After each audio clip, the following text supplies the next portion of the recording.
During the break, I was talking to you a little bit about, some teachers teach for the job and some teach out of, they really have a passion for it.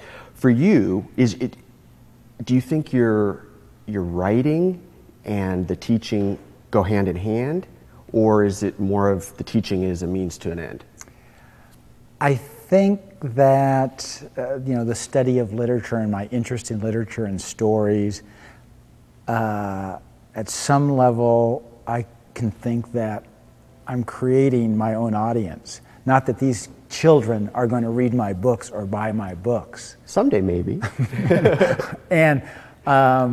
But what's more important is that they might be people who will read, who can think like readers, who are aware enough of literature to know that the problems of today have been the same problems we've been working with for all time, and that their insight into stories and the way people grapple with things, there's information if they do read, and it's information that's different than perhaps a Hollywood movie portrays it or a television show portrays it, and that the characters in Shakespeare, for example, if they can read those, if they can access that material, they can see how people deal with this stuff and make the kind of choices that they're going to have to face. Right. And those are the things that I try to write about. Would you think that it would be, for yourself, is it more exciting when you have a book published, or if you've actually maybe had one of your students that goes on and has something published? I would say one of the hard things about teaching is that kids go away. Kids, they come and then they leave. And, you hear things, this and that, and they say, oh, Mr. Sadil, you're a big deal. But they move on. And you don't really know, oftentimes. Right. And so that's why having something as close and personal as my own writing and my own successes as a writer and my own books and all those things, that's my stuff. And just like it doesn't really change for their life.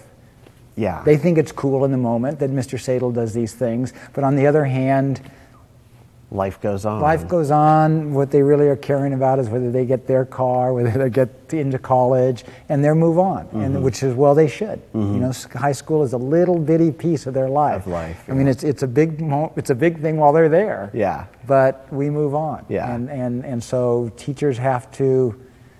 I think the most effective teachers recognize that, so that they're not ever, deluded into thinking that they're the biggest thing in this kid's life. Right, yeah. Because it is. It's a fact, yeah. They're going to move on. They're going to move on, they're going to get married or have a family and, have a career and all of that. And maybe one teacher, everybody generally, when you go into teaching school, they always say, think about one teacher who made a difference. And everybody has one teacher here or there who was somebody who made something happen. Click. Yeah.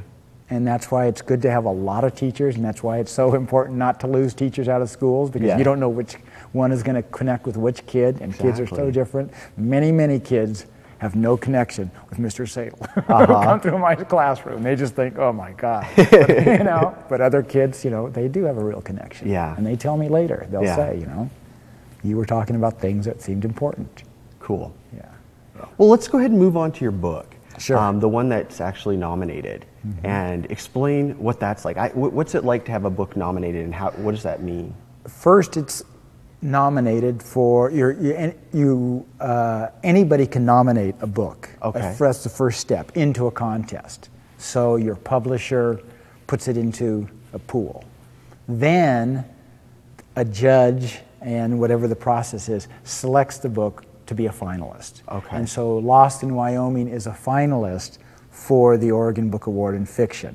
So out of the 100 books, or I'm not sure the number, that were published in fiction and that were put into the hat for this contest, a judge from out of state selected the 5 that she liked most or thought that were most worthy, and so they become the finalist. And you're a finalist. Yeah, I'm a finalist.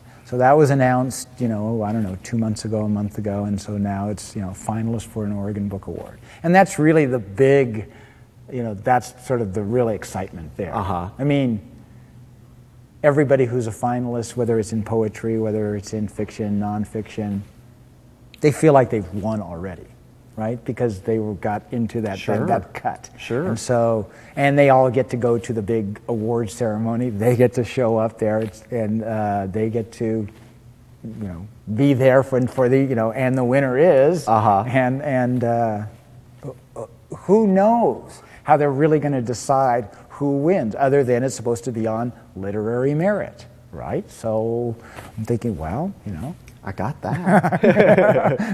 is it just who?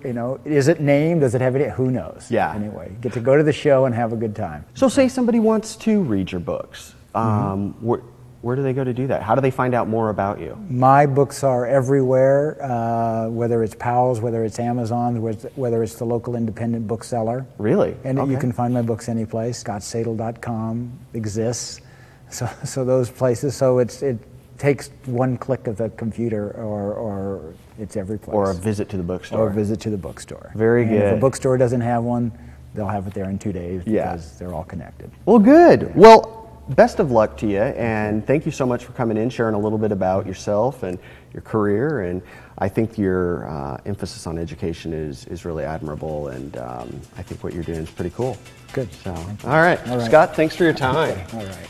You guys, thanks so much for watching, and we will see you next time right here on Local 8.